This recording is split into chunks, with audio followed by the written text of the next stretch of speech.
Hello YouTube, DomOfTheDao here, and today I've got a video for you guys to talk about what I think For Honor's biggest issue is and why it is sometimes unfun to play.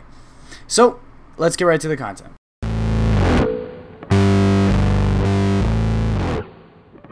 So if you're new to the channel and you haven't subscribed, go ahead and subscribe so you can keep up to date on all of my future videos.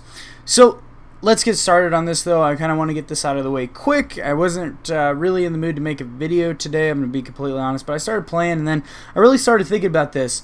With For Honor, the biggest issue I think it has is that it has too many moving parts. It has too many things going on at once that the game is trying to balance, and the devs are like juggling over here trying to balance all of these moving parts, and it's not really working out because you got too much.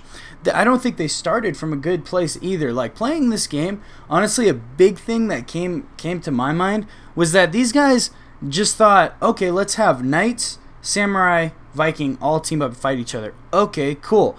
I want a guy with an axe. Here's his moveset. And then I want a guy with a shield. Here's his moveset. Now, oh, that's a little overpowered for against that guy, so let's do something about that. Instead of starting from a place where all characters start in common, I think they started from an individual thing, and they tried to make each character individual before they even laid a foundation of what the game was what they wanted it to look like. And I mean, you can really see this. It's really evident in the gameplay. Like, when you get a guy like Warden, is so different from the other Vanguard heroes, but they're all Vanguard. Warden has got his shoulder bash mix-ups. He's got, you know, he can go straight into his shoulder bash from the light. Raider's got a ton of mix-ups. He can cancel his heavies and all that. Kensei is kind of the worst of them, and he can do some cancels, some feints. I guess he's got a fast guard break. But you'd think, I'm not asking for every character to be the same, but closer to the same. Because it's totally ridiculous that you have a guy like Conqueror and then you have a guy like Centurion that are on two ends of the spectrum. How do they expect to balance this? No wonder the game's not friggin' balanced.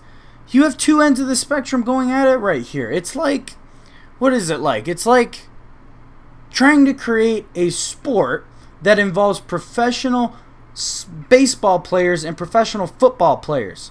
And you're trying to create this sport that both of them can compete at. What kind of freaking sport would that look like? You think that would be balanced? Hell no.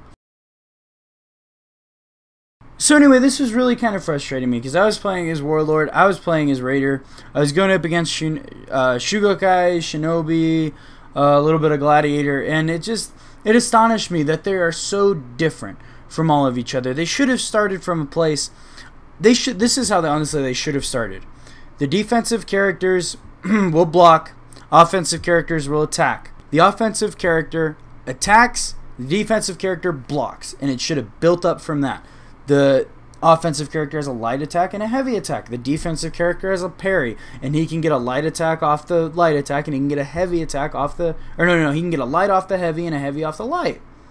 And they should have gone up from there. So then all of a sudden, okay, well, we're going to give the offensive character an unblockable. So the only way for the defensive character to defend from that is parry it. Well, how do we make that balanced? Well, we got to make the unblockable attack either take up a lot of stamina, make it unfaintable is another option, or just make it incredibly slow. You have to find ways to balance this, and they needed to build it up. I feel like they just gave all these characters movesets and then threw them into alphas and betas and testing, and then just said, this doesn't work for this character, this doesn't work for this character. I'm wondering if they took any time to think about all these things the characters should have in common and what should be unique to defensive characters, offensive characters, counterattackers, disablers, all of that kind of stuff. What attack should be unique to them? And you can't give them a moveset like Centurion, where almost their entire freaking moveset is unique, because it's absolutely ridiculous. No other character can go up against that. You can't have a defensive character that can defend against Centurion and then be good against other players, because they're meant for Centurion. They needed to start from a place of simple mechanics and then build upon that so that every character could have been balanced and still unique. And they didn't do that. Now, this issue obviously is one that's frustrated me a lot. It's going to take me some time to actually figure out the kinks. But tomorrow I'm planning on bringing a video about what I think this game should have done. how this game should have gone about it doing it, and the evolution that it should have taken through its life cycle. So if you guys want to stick around and watch that tomorrow, I think it's going to be really interesting. I'm going to put a lot of time into it. Go ahead and subscribe, hit that notifications button so you get an update every time I upload a video. Also like the video if you liked it, and you enjoyed the short commentary. And also drop a comment if you have any ideas, thoughts, whatever about it. Just go ahead and throw them down there. But I am going to be coming tomorrow with that video, so stick around for that because I think that one's going to be really interesting.